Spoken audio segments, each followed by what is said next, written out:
Hi, everyone. Welcome to Business Fights. I really hope everyone is having a good Wednesday so far.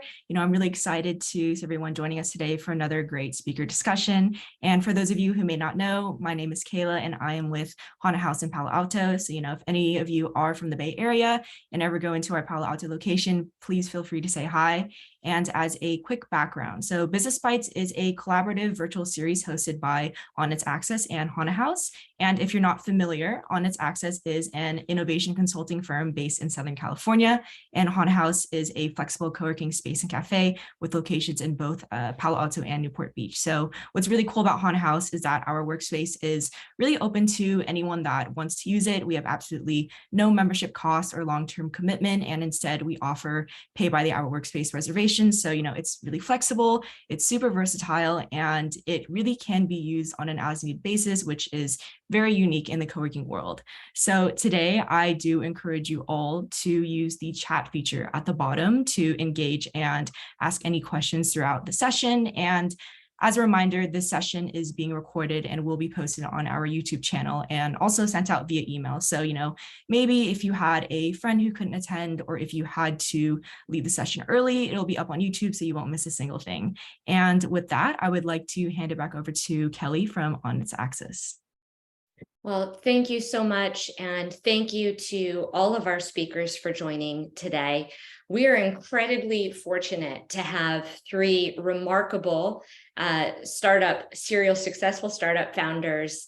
I really should include four, but Laurel, today I'm giving you your VC hat in addition to that startup founder hat.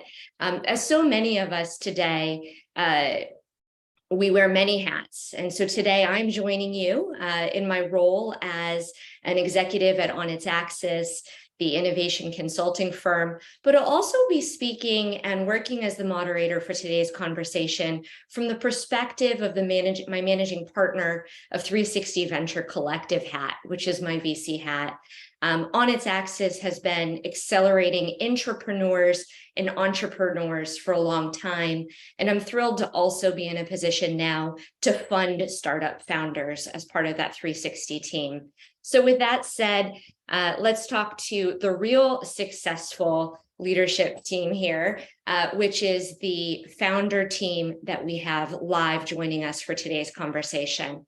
I'll begin today by asking Chen, if you could begin, please share with our audience a bit about your professional background and your connection to today's topic. Hi, everyone. My name is Chen Levanon. I'm currently the founder and CEO of Zeebuz. Zeebuz is my fourth startup, but let's just go a little bit about my background. I was a professional athlete, came to the States.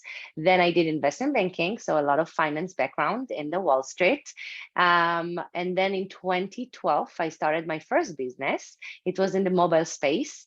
After it was self-funded, we reached $20 million in less than 3 years. It was a very successful one. After almost 5 years, we sold it to a publicly traded company in London. Then I started another business, similar tech. It's a B2B, big data, worked with all the big names. And recently we sold it to SimilarWeb before its IPO. And now I'm building Zeebuz, which is a digital platform for teenagers to manage their businesses from A to Z from the early age of 13. They can sell their services, their items, they can send payment requests, invoices, they have a digital wallet. Basically, we want to change the world for the teenagers to become an entrepreneur from an early age of 13. Thank you so much, Chen. Tanya, I'll come to you next. If you could share with our audience a bit about your professional background. Yeah, absolutely. I'm Tanya Menendez, co-founder and CEO at Snowball Wealth. Snowball Wealth is a mobile app that helps people get out of debt and start investing, mostly through community and AI-driven planning. And this is my third company. So I started my career at Goldman Sachs. I then started a leather goods business while I was in New York. Got that into Nordstrom, Henry Bendel's, a bunch of stores and boutiques. And then I used that experience to start my first tech company, which was a marketplace for American factories. I grew that business to 200,000 businesses, sourcing through the platform and 11,000 factories. And after 5 years, I was really excited to start something new again. So that business is still going. And I've always been passionate about the wealth gap. And I see it as one of the biggest social issues facing our generation today. And particularly the wealth gap with like women and underrepresented groups, and really anyone that doesn't grow up in wealth, right? Like it's very difficult to understand what it takes to start investing. And so that's where Snowball comes in. And it's, so yeah, check out Snowball Wealth in the App Store. Thank you so much. And Ryan, I'll come to you next. Cool, thanks, Kelly. Ryan Disraeli. In my kind of previous role, I was the founder of a company called Telesign. Which you may not know the name, but you've probably used our services anytime you get a two-factor authentication code when you log into Google, Facebook, Yahoo, Microsoft. We were the early pioneers in that category. And it was I like to joke, like a 10-year plus overnight success. And we sold the business actually in 2018. I stayed on and helped grow the business to about 300 million in revenue. Took a year off and then joined Inspectiv as CEO. And we're also in the cybersecurity category, but focused on vulnerability detection. So similar broad category, but a different focus. And going back to an earlier stage, which is my passion. So post Series A now and just focused on growth and building an awesome company. And last and certainly not least, Laurel, if you could share a bit about your background. Sure. So happy to be here. Thank you for having me, Kelly. I was actually a corporate M&A attorney when I started my career. The universe had a different plan for me. My dad ended up getting sick. He's healthy now, but I had to step down from my firm to run his interest in a huge national brand called Bassett Furniture, which some of you may or may not know. So I was interim CEO there for 3 years at 26. Did I have any clue what I was doing? Absolutely not. But it was school of hard knocks, and I learned by doing. He stepped back in. I went back after those law firm jobs and was like, those experiences where you're like viscerally and physically nauseous when someone offers you something that you should be really excited about. That was my experience about going back to law. I was like, I'm not doing that. My MBA is in marketing, started schmoozing and boozing with other entrepreneurs. All their pain points were around digital. And so I launched my first company, Elevate My Brand, in 2008. It's still very much active and operational. We are 100% diverse on that side of the business. Because of my legal background, we also do a lot of work with private equity and venture. And at the end of last year, one of the venture partners asked me to stay on and said, why the hell aren't you raising your own fund? You're super mission driven. You have high net worth connectivity. You know how to make these companies winners. Go build a fund. And honestly, it was like I took the blue pill, the matrix unfolded, and I was like, yes, this is exactly what the next iteration of my business career is going to look like. And thus Fabric VC was born. So we were only investing in diverse run companies. So only queer, BIPOC, and female led brands, mostly in consumer and consumer tech. Thank you so much. If you're listening in live with us, you know why I'm so excited about today's conversation, just from those introductions. Let's take a minute back. Each of you shared incredible track records that we could probably spend hours talking to each of you about. But if you think at the start of that entrepreneurial journey, what led you to begin it? And Laurel, I'll come to you first, since you started to share a little bit about this path. What inspired you to begin your entrepreneurial journey, and how do you stay inspired today? Yeah, mine was actually by accident, but I don't believe there are really any true accidents in this world. Everything is connected and everything happens as it should. So I was on this very linear corner office, partner track, and the universe had a different experience and opportunity for me. So my journey actually started out with me fighting tooth and nail against it, because I was like, this is not what I built my career to do. I'm supposed to be a lawyer. I'm supposed to be in this corner office. All of the shoulding all over ourselves that we all have a very big tendency to do. But once I started digging in and actually leading a team and understanding all of the nuances around launching and running a successful multi-million-dollar company, that was where I got excited. And I could tell I have this very strange, I'm going to share all the secrets with you all today. I have this very strange visceral reaction when I know something is a right fit. And it's really weird. The backs of my knees actually start to sweat. It's a very strange, like visceral experience that I have when I know something is the right path for me. And I felt that energetically when I was running my father's company. Now it was in distress at the time, so that was its own like whole wild experience. But that was really what taught me that I work so well under pressure, but not just that. I love and I'm inspired every day by building teams and making real change in the world. So as I mentioned before, Elevate is 100% diverse. I've always double clicked into that conversation and spoken on women's rights and empowerment and all of that. But fabric is how we're going to create more equity in a space that, as most of you all know, is very pale, male, and stale. And that's really what inspires me to continue on with my mission. Thank you so much for that, Laurel. Tanya, I'm going to come to you, and maybe if we can go back in time to you launching the leather goods company. What inspired you to step out into that entrepreneurial journey?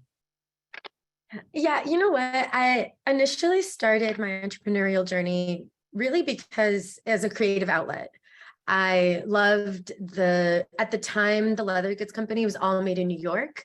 So I loved the feeling of magic of like being able to come up with a concept, design it, take it to a factory, have it made, kind of made to order. And then seeing people wearing it on the subway felt like, you know, you're contributing and adding to the world in a way and supporting a network of small businesses. And then as I started my first tech company, you know, I felt that at an even larger scale because tech allows you to have scale in a way that, you know, brick and mortar businesses or physical good businesses, you know, don't in a way. So, and so I think that that was really exciting to me. And that's when I really got, you know, really passionate about the technology space and just like using technology in order to solve problems that I've experienced and that I'm seeing other communities experience too. Thank you so much. Ryan, I'm going to come to you and I want to underline something you said in your introduction. You said we were a 10-year overnight success. Let's go back to the beginning of that 10-year overnight journey. What inspires you to start Telesign?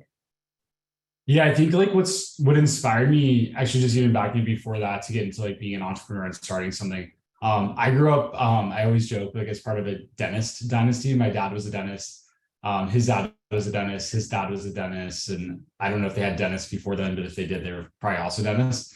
And so like, from an early age, like I was just kind of exposed to that profession. And I think like what's interesting in that profession is like I was always drawn to not like sticking my head in someone's mouth, but like the business aspects of it and kind of like all the like parts of like managing practice and managing people and building something. And so that was always something that like kind of attracted me and drew me from a pretty young age. And I was quite fortunate actually to like get connected into an incubator while I was in college. And that's where we started Telesign. To this day, I'm like really grateful and fortunate that I kind of took that plunge at a young age and while in college. And I would love to think that if I had taken a different route that I would have come back to starting something, but just was like extremely fortunate to be able to start something while young without having like other responsibilities, not, being able to survive off of a pretty much no salary.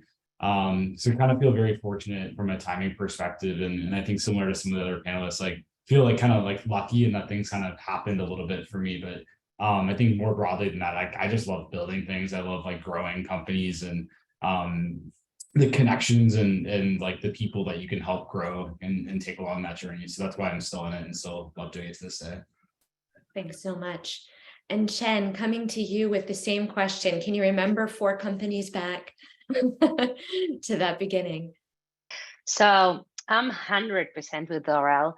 When I thought that all my life I'll be in the corporate world. Loved it. Never thought in my life that I would become an entrepreneur. I'm not like the stories with, oh my God, I sold lemonade in this lemonade stand since I was 10. Not at all. I was fine. And then in 2012, when 4 founders approached me and said, oh, we have this idea, mobile, and mobile was just booming with the advertising. My husband told me, I read about mobile. It's going to be the next thing. Why not to give it a chance? And it turned out well. Now I understand that I was lucky enough, it was to be in the right place, the right time, but then I fell in love with it. I fell in love with the pace. As I told you, I was a runner before.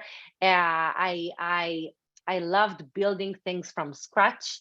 Out of my 70 employees, 70% were women, 90% of my management were women. And I didn't even mean it to be like this, but I felt that I have a mission, and it became like a mission. And I agree with a lot of things that people say. It's amazing to see how common ground, like how many items going on we have around here, because it's true.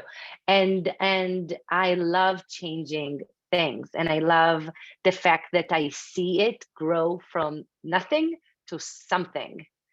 And I think that that's what drives me. And after the first time, I couldn't go back. I thought about it for a minute. I have to say the truth. I did think about it. I was like, oh my God, maybe I should go to corporate again because it's so convenient. And I'm like, no, I cannot do it. And now I never think about it, and I'm happy where I'm at, and I love it. But I have to say something, that every time when I build a business from scratch, I'm enjoying it more and more, because I know that later on it becomes challenging, and manage employees, it's like bigger problem, bigger and more challenges thing. And I'm enjoying every moment now. I love that. For those of you listening in, whether it's live or you're listening into our recording, hopefully the founders on the call, the backs of their knees are sweating right now. And you're feeling the energy, that entrepreneurial pull, but it's not all. And I think Chen just started to allude to this. It's not all easy on the journey, even if you have the vision of where you want to go.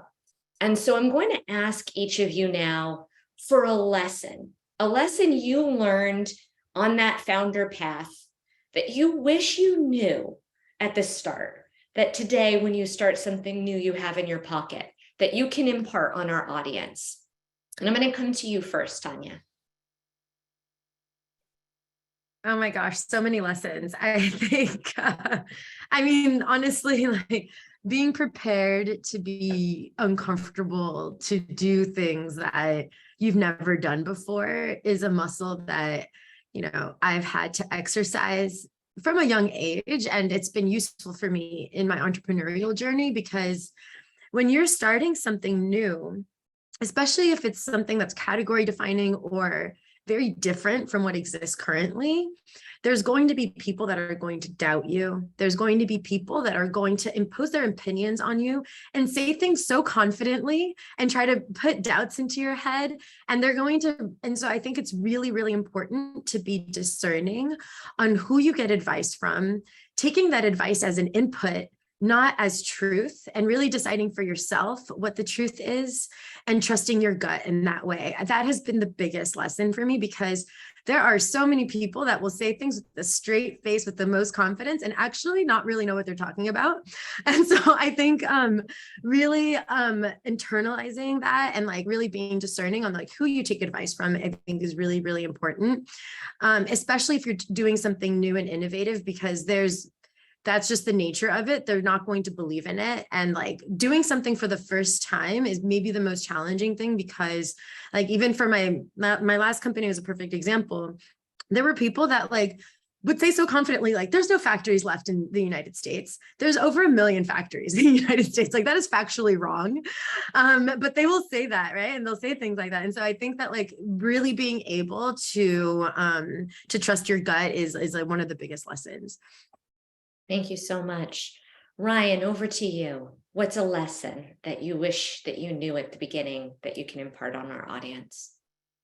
Yeah, mine is a little bit more about like the mental grind of it. And I think for me, I look back at probably like the 4 or 5 most like difficult moments, or the biggest challenges, or those days that I went home and had like a giant pit in my stomach.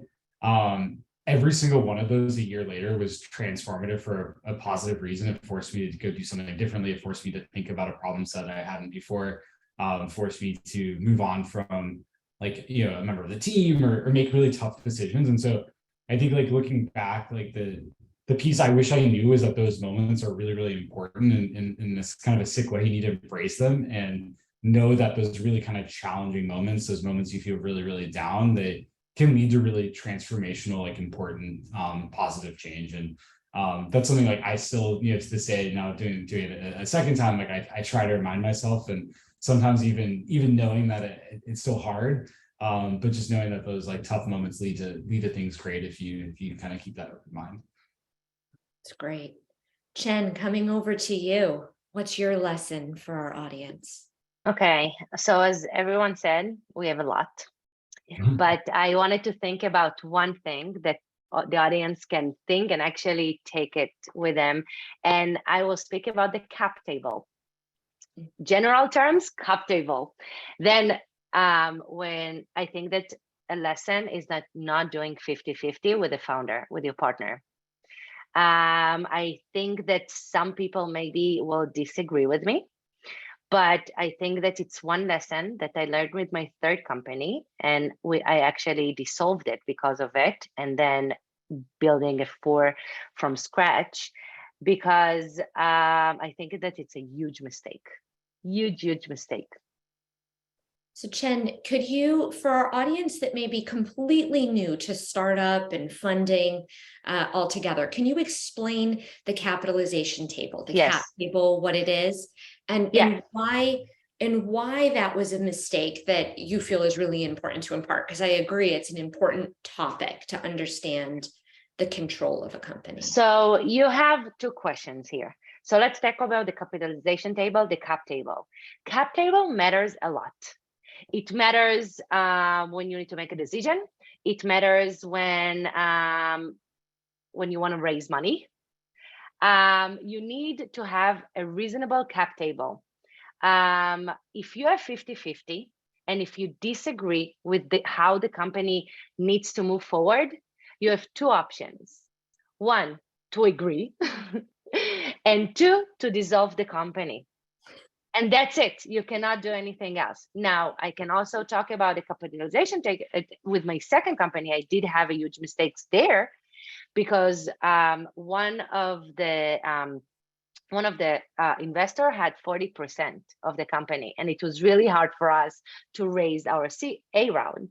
And we got a term sheet, but they told us you need to recap it if you want our money, and it's possible to recap. You go through a board resolution, and there are many ways. But again, you need to think, do you have majority in your board? Which is another lesson that you need to make sure. So there are a lot of small, it's not very small, but it's small when you start a company, because you don't even think about a board majority or the cap table. You're like, oh, I'll fix it, it will be okay. No, talk to other entrepreneurs that they had issues, and find out how to do it right. And even if you don't do it right, know the consequences for later on, and don't be surprised. I think I knew a little bit the consequences because my lawyer told me that, but I was like, it will be okay. And it was a huge mistake for me. Thank you very much, Chen. Laurel, I'm going to come to you, and I'm going to ask for 2 things. I'm going to put you on the spot for a moment, a VC perspective on what a cap table is and why it's relevant in the funding decision. And then I'll let you answer the original question. Yes. So cap table, to Chen's point, as it relates to the makeup of the founding team, is critical from a decision-making perspective. But in our opinion, the cap table is equally, if not more important, when you're out raising money, which Chen also mentioned. A cap table is really who's investing in the company, at what levels, what their positions are, et cetera. My response to this question is always, not all money is smart money, right? I think people, especially new founders that are going after their first rounds, whether that's friends and family seed or a priced round, they see dollar signs in their eyes and they get so excited about the money, and they can raise money from people who, again, to Chen's point, have too much control over the company, or who aren't mission or vision aligned with where the company wants to go. So in my opinion, it's really about understanding what smart money means for your particular cap table.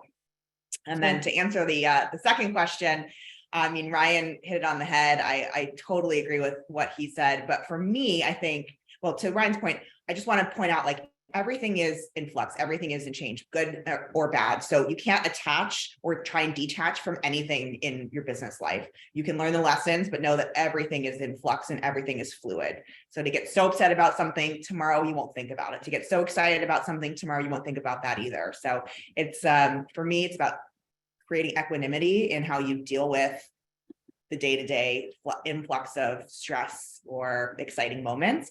For me, the really big lesson that I learned early on was about team and about how putting people first is really the only way to build a successful company. I'm a pretty aggressive personality. People kind of either love me or hate me. And I built my team around that energy. And as we scaled really quickly, I realized that I was kind of leading with an iron fist instead of really understanding what the needs of my team were as we grew, because it changes as you grow to a bigger team. And one day I realized that I was waking up and I didn't want to go into the office. I was like, so that pit of your stomach feeling that Ryan was mentioning. And I was like, F this, pardon my French. If this is my company, I need to make this a place where I want to show up and go to work every day. So I went into every single person on my team that day and I said, are you happy here? And almost every single person on my team said no. And I said, okay, well, let's figure out a way to exit you and find someone to take over this role that's going to be happy and excited to be here, because I want to show up and work here and be joyful and happy in the work that I do. And you should be as well. So let's figure this shit out and everyone can move on with their lives on to something bigger, better, or different. So to me, the biggest lesson is about really listening to your people, making sure that there's joy in your everyday work. Now, that doesn't mean every day is going to be exciting and fear-free, but I think I don't want to show up in a place that doesn't excite me, that I don't feel passionate about, and that my team is misaligned. So to me, it's people first. Thank you all so much. It's incredible to hear your candor. These are, for our viewers, true leaders. True leaders can acknowledge that fear and confidence can coexist and are a part of that startup journey. So if you're listening in, I want you to take that moment and listen to the authenticity with which they shared a struggle on that path to success, because it is not all a smooth road, no matter how confident, no matter how right the plan, and no matter how good the energy feels. So as you're thinking about it, that's the lesson learned. Not all lessons are about what to avoid or moments of struggle. Sometimes lessons are just very pragmatic in terms of advice. And so, Ryan, I'm going to come to you first. And I'm just going to ask, if a startup founder had 3 minutes to chat with you and asked, give me a piece of advice. What should I know as I start this journey? What's your go-to piece of advice? Yeah, I think since the question is framed as like to aspiring startup founders, my answer would actually just be like to go do it. And I think it's actually never been easier to go start a company, to have access to global talent, to like have access to like technology that enables you to like go test a product and go get customer feedback. And so I think the one thing, like when I'm talking to aspiring founders and they tell me their idea, the first thing I say is like, why haven't you done it yet? Or like, what's stopping you? And that's really kind of like where I push is like, oh, go out there and go test it. And it's just never been easier to go get feedback on a product, or go test something, or go reach out to the smartest people on the planet and get good advice and hear from them. And so that would be like kind of my first reaction when I see the question about aspiring startup founders. But beyond that, like I can nerd out about like culture and the importance of building a strong culture, being able to evolve very quickly, constantly listening to like customers. So probably a dozen other things I'd love to nerd out here. But since the question asked about aspiring founders, my first reaction is just to go do it and get feedback and evolve and make it happen. Thanks, Ryan. Chen, I'm coming to you. As you think about this, what's the advice you offer to aspiring startup founders? As I used to be a runner, I ran 400 hurdles, and 400 hurdles has 10 hurdles. And in order to get to the 10th hurdles, you have 9 hurdles. And what I always give, I understand that as an entrepreneur, we need to be crazy, we need to be visionaries. I understand that. But in order to start somewhere and actually make things happen, you need to think small also. And small wins help a lot to your confidence. And I believe that when you have small wins, it helps you to think big and actually make it work. So I think that that's my advice. Thank you so much, Chen. Laurel, I'm coming to you next. What's your advice? I have two. One is, to Chen's point, celebrate those small wins, right? So we have such stars in our eyes about entrepreneurship and what a sexy thing this is. It's not that sexy. It's really friggin' hard. And it's a grind, but it's also really, again, joyful and exciting. And you get these moments where you're like, yes, I did this thing.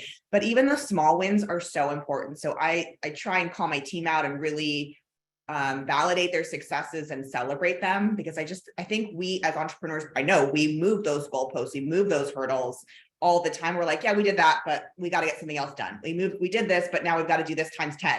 So I think celebrating the small wins is really important. And the other one, because I sit on a lot of different boards and I do a lot of coaching, et cetera, is everyone is faking it all the time. So don't let anyone intimidate you. Do you think I know how to run a VC? I'm figuring it out. That's not my background or my education. Well, it's a little education, but I'm doing it anyways. Like Ryan said, I'm just going out and I'm doing it and I'm figuring it out. And everyone in every industry is figuring it out a little bit and faking it until they really make it. So don't let anyone intimidate you.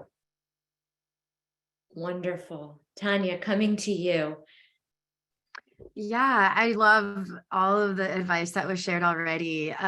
One thing that I'll add, and I think it's similar to Ryan's point, that it's never going to be the right time. I'm always like, I meet entrepreneurs and they're like, oh, I'm going to do it after this or after this or after that. And honestly, like, it's never going to feel like the right time. You're never going to feel ready. Like, there's never going to be anyone that's going to give you permission and say like, okay, now is the time. Like, that's never going to happen. So just do something like now, like if you have an idea, like literally do it today. Like start with like whatever, wherever you can start today. I think to Chen's point, like whether that's like writing down, literally starting to write down the idea, writing down the potential name, writing down the plan, and then set milestones for yourself on like, okay, by this date, I'm going to launch it, or by this date, I'm going to do XYZ, because that way you can keep yourself accountable. I think that often always, like, especially if you are used to working in a structured environment, you have to give yourself that structure. You have to give yourself that playbook. Like there is no playbook that exists. And there's going to be a lot of conflicting advice as well. So you have to decide for yourself how you want to build your business and in what vision and what you want to contribute to the world and how that's going to play out. So that's how I'll end my piece of advice. Well, this is an incredible beginning to the conversation. And I want to just emphasize before we open it up to audience questions that there are many incredible ideas.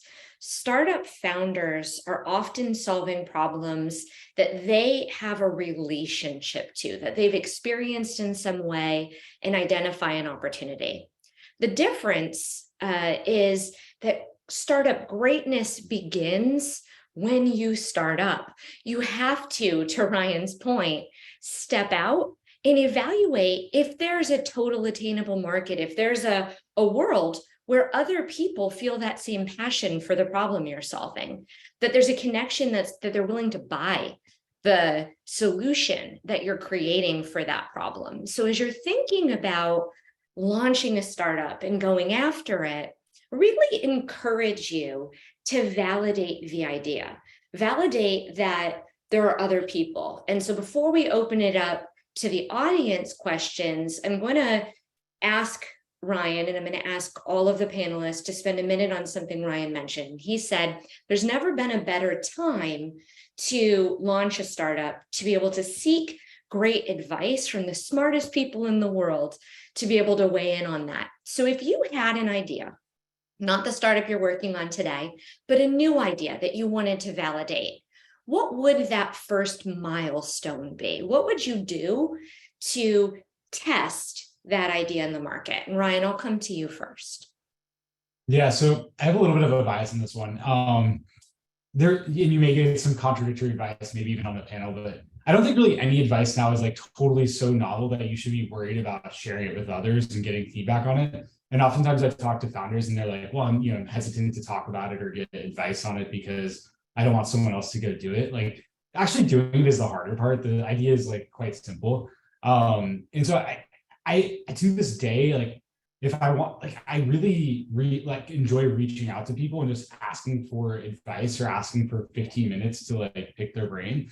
When you reach out to someone, you're not trying to sell them something, but you're like playing to their ego, that playing to like the fact that you really respect them, and maybe you can point out like a specific example. I find my response rate in doing that is actually really quite high. And being able to reach out to experts in a category and get advice or solicit feedback when I'm not trying to sell them something, I really just respect their opinion and respect their background and credibility. So that's probably where I would start. I think depending on the type of business that you're launching, I have a bunch of other ideas, and feel free to reach out directly. And I'm happy to kind of nerd out on this topic, but like I've seen friends that are wanting to launch like products, and they're literally buying AdWords and seeing if people actually like go click it and then click a link to like go buy it, and they don't even have the product to sell yet. So that's just kind of one example. And I think there are lots of different ways to go test products and get advice and feedback, but happy to nerd out if anyone wants to reach out directly as it relates to like your specific idea. Thanks so much, Ryan. Tanya, do you want to weigh in on this one at all? Yeah, I love the beginning phases of this. To be honest, the way that I like to test ideas is to, I think to Ryan's point, start talking to people, but I kind of do that naturally. I'm always just telling people what ideas I have and just like sharing, and I'm always like thinking about something, but then beyond that, and like I think that I guess I don't really consider that the very first step. I consider like the first step, like taking action on that, like actually trying to sell it to someone. So I really feel like that's like the best way to validate, because at the end of the day, if someone, like, for example, if I were to want to start like a shrooms retreat, right? And like for like a psilocybin retreat or something like that, like the way that I would do that is like, I first tell a few people, like kind of get their feedback in real time. And then I would say like, if they're like, oh yeah, like I'd be like, oh, okay, do you want to sign up? And then like, this is like, how much would you pay for it? And then if they say that, they, then I would start validating and actually like collecting credit cards and things like that. And I feel like that's sometimes the best way to like actually see if like someone will pay for something, but it really depends on the type of business that you're creating, right? Like there's like security, there's just a ton of like businesses. So I would say like, think about like your idea and what would make you feel the most secure and like continuing to invest in that idea, whether that's the feedback or whether that's someone like putting down a credit card or signing up for a wait list. In my experience, wait lists are kind of like they're not great indications of interest, because I find that people don't convert very well from a wait list, and it's easy for people to forget and like give their email. And so to be honest, like I know that wait lists are so popular nowadays, but like I personally prefer to like put something in front of people that's real, that they can actually sign up for. So that's kind of my 2 cents on that. I love this. I'm going to depart from our normal structure. I'm going to acknowledge that what you just heard for our audience is examples of solutioning. And the difference is spending time just ideating, thinking about the problem, going out and buying a domain, but never executing and soliciting customer feedback is a barrier that a lot of founders, a lot of entrepreneurs have to starting a startup. So when you start, you really want to go out and you want to begin to think about the elements required to create a sustainable business. So thinking about a tool you can use, one really simple tool to validate the business is something called a lean canvas. And it's available on public domain under Strategizer. We'll share it, and we've shared it in the past. But it's really nice because it helps you think about who you're serving. It helps you think about the business model. It helps to think about the product itself. It helps to think about channel partners, pricing, the moat, the elements that make a business viable. And that's one very quick way. That said, we're going to open it up now to some audience questions going all the way back old school with a notepad and pencil. Anybody who's live on our call today have a question, you can indicate that you have a question by raising your hand. And Max, I'm going to come to you first. Feel free to unmute your mic and ask your question live. Yes, thank you very much. I have a startup called Gambit Labs with my co-founder, who's female, and right now the ownership is 50-50. Does that count as like a female-owned thing, or should I give her like at 51% to sort of like qualify? I can take this one. Great. Well, I think to Chen's point earlier, that's a dangerous place to be. So let's not do 50-50. Also, there are so many opportunities from a diversity perspective. There are platforms like WeBank that allow you to get certifications only if you're 51% or more female or diverse owned. So I would say double click and lean in on that. So from a management strategy perspective, probably not great to have 50-50. From an ownership perspective, yes, it would count as female owned because it's 50%. But I think from a marketing perspective, I would want to give her at least an extra % or two so that you would qualify for some of the other certifications that will get you in the door from some of these bigger corporates that have diversity and minority spend requirements. That would be my approach. Thank you so much. I will give her 1% then. Awesome. You heard it here first. It's public.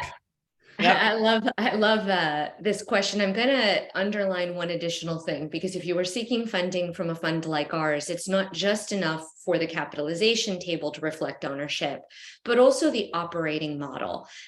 Is she truly operating the business? Is she part of the pitch? Is she going to be instrumental in an element of taking the business to the next level? Is another threshold that many specifically emerging impact funds are going to seek. And so as you're planning and thinking about fundraising and how the company will operate, I do encourage you to make sure that the way that you build the culture of your company also reflects that ownership perspective and not just the adjustment on the cap table. Yeah, your point, Kelly, is it can't just be performative, 100%. Absolutely. Okay, additional questions live from our audience. You can also feel free to add to the chat. Kayla, I will ask you to take a look at the chat and see if we have any offline questions.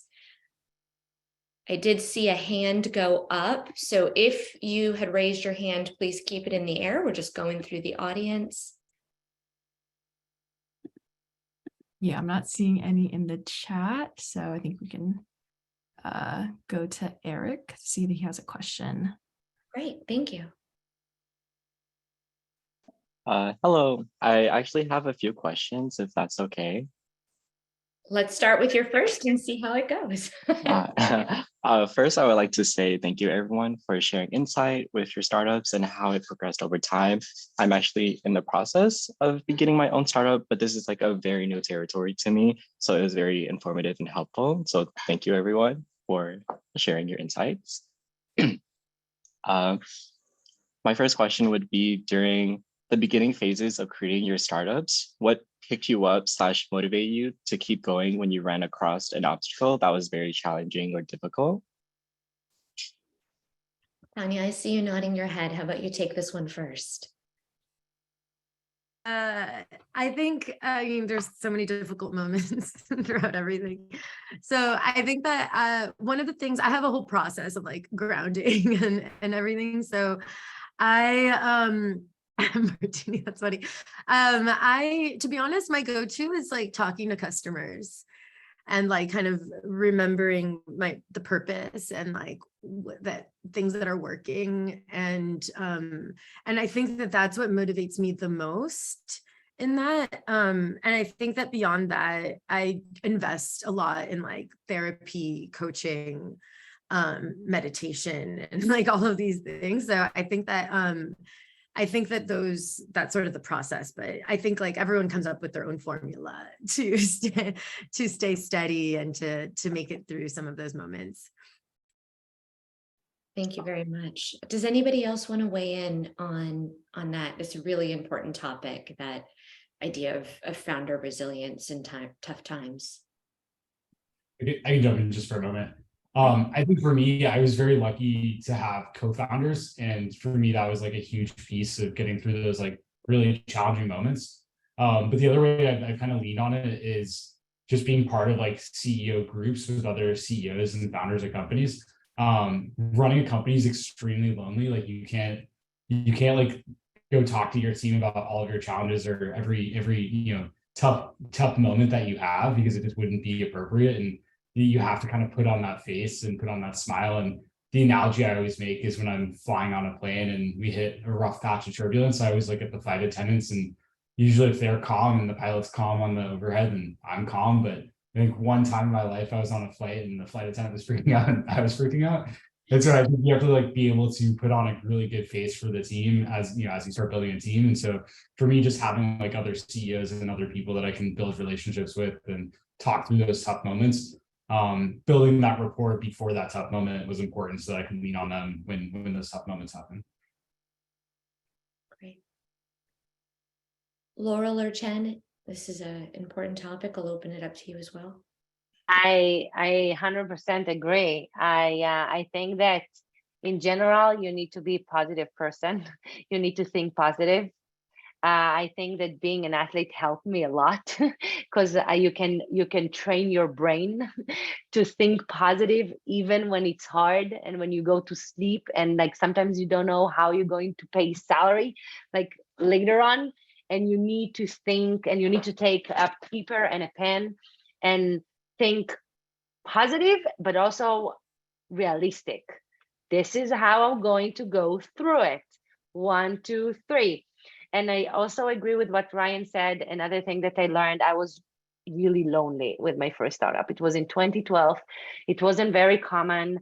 All the Facebook group and all the WhatsApp group and all people didn't talk. I was really lonely. I felt that even though I had 4 founders and they were amazing and we talked to everyone and we were really open, I still felt lonely. And what I learned is that I'm going to have a really solid environment around me with other either female founders or male founders, that they go through it together with me, and it helps a lot. Even yesterday, I called a friend that is a CEO. It's his third company, and I told him, oh my God, I'm having a hard time because of this, this, and this. And we talked through it, and he helped me. It's very important. And I also really agree with Tanya that I go and work out. And I found out that when I go and run outside, it helps me. And I just found the right formula for me. And sometimes it depends on the stage of the company. I have a different formula when I start a business. I have a different formula when I have customers. And then when I have a lot of employees and I need to go to the growth stage, I have a different formula for that. And it's okay. I don't know. That's my 2 cents.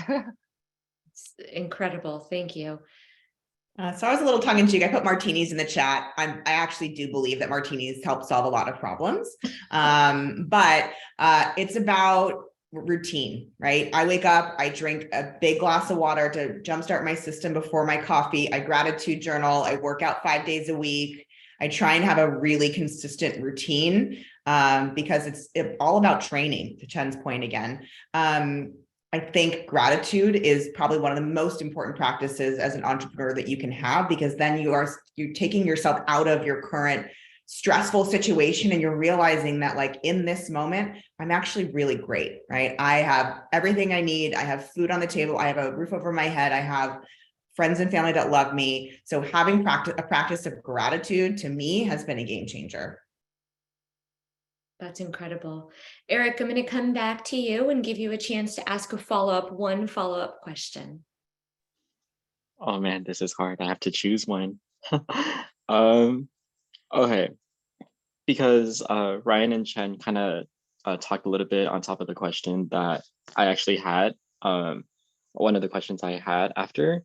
I would say my question would be, when would you know is the right time to try adding more people on into the startup if you're doing a solo startup? I kind of have the thought process that I would want to have like a stable type of startup before adding on a few people's onto the team. So like, what are your guys' opinion on that? I agree. A lot of times we think to hire someone to help us with the sell, like with the sell process. And I made this mistake with my second company, because at the end of the day, we sell our business the best. We are the best salesperson.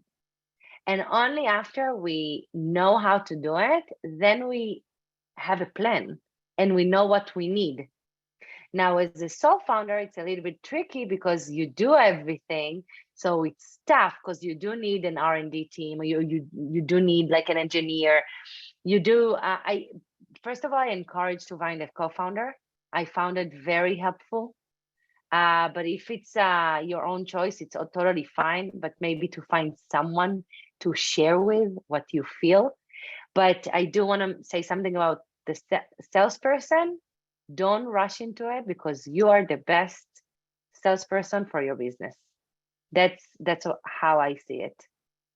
I'm going to pause before anybody else answers, because I have a feeling this is a topic where we may have differing opinions. And this is one of the things that's most amazing about startup culture and entrepreneurship, is that so much depends on the industry vertical that you're solving problems in, the type of business that you're planning to launch, are you selling a consumer packaged good or a B2B product, or are you selling a technical solution?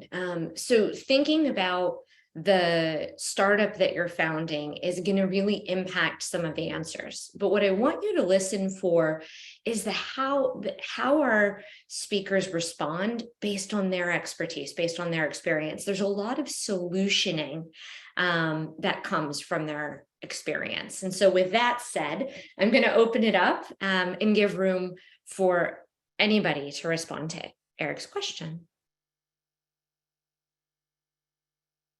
I can chime in just real briefly. I think the answer is like, I have no idea, because I don't know what your company is and all the circumstances, but I think the things that I'd like kind of reflect on are like in an early stage, like there are very few roles that require like a full-time resource. And there's so many ways now to get like contractor help or to use Upwork to find like a very specific path. And so I think to the degree you can like look at obviously like leveraging external resources in different ways, or leveraging software to try to solve what you're trying to do, I would look at that first before like really feeling the need to hire someone full time. But I think to Kelly's point, like I don't know, you would know better than me, like based off like your specific circumstances, and you know, there's probably 100 different factors that would change my answer on this. Anybody want to take it more broadly? So I'll open it up to Laurel or Tanya. If we talk about making the move, we heard from each of you throughout today's talk about how you manage a company differently at different points of inflection in the company's growth. So thinking as a leader about how to transition or to think about team differently depending on the stage of the company. Do you have a response in that area? I've always hired consultants to do the things that I am not best at. So when I was having that initial challenge with some of my team, it was because there was an age gap, frankly. They were a lot of millennials and I didn't care about their feelings enough, right? And I also didn't want to care about their feelings. So I ended up hiring a millennial whisperer to talk to them, understand what they were going through and all of their emotional pieces, and come back to me with the solutioning side of it to say, like, this is what you need to do in terms of actionable next steps to keep your team happy, right? So I think hiring out for the skill sets that are not your core competencies, really, really valuable and important. And then if you're like early stage and you have needs in terms of like technical, et cetera, that's when you might want to hire have a technical co-founder or something along those lines. But I think for me, I've always been a sole founder, I'm a sole GP. I like moving fast and I don't like asking people for permission. So I just want to go forward quickly. I've learned that I do need people to surround me that can slow me down, because I'm always going to be the gas pedal, and I need brake pedals around me to help balance me out. What an incredible analogy. Tanya, I'm going to come to you. Final thoughts on this question.